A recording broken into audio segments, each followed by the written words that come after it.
పైసల కోసం రైతుకు మోసం, డబ్బుల ఆదా పేరుతో ప్రభుత్వం కకృతి, విద్యుత్ కొనుగోలుపై చేతులెత్తేసిన సర్కార్, పీక్ అవర్స్లో వ్యవసాయానికి కరెంట్ కోత, సౌర విద్యుత్ దొరికినప్పుడే సాక్కు సరఫరా, లిఫ్ట్ స్కీమ్ల బిల్లులు 33,000 కోట్ల పెండింగు, కనీసం 500 కోట్లైనా ఇవ్వాలని విన్నపాలు, ఆయన స్పందించని రేవంత్ రెడ్డి ప్రభుత్వం.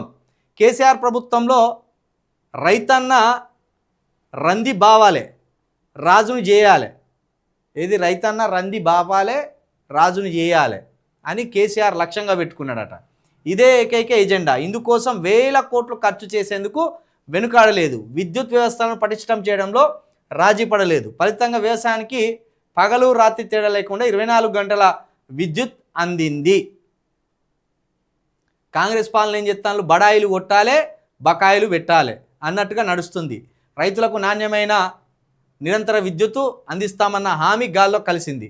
అధిక ధరలు ఉన్నప్పుడు బహిరంగ మార్కెట్లో విద్యుత్ కొనుగోలు చేయొద్దని, తక్కువ ధరకు అది కూడా సౌర విద్యుత్ మాత్రమే కొంటామని నిర్ణయించింది.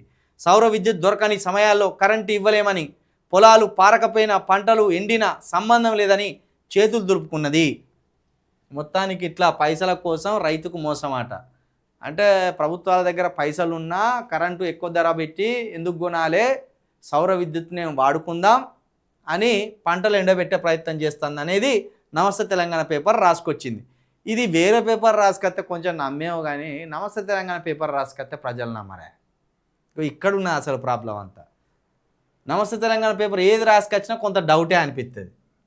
ఎందుకంటే వీళ్ళు ఎవరి కోసం రాసుకొస్తారో ప్రజలకు తెలుసు. కాబట్టే దీన్ని నమ్మే ప్రయత్నం ఉండదు.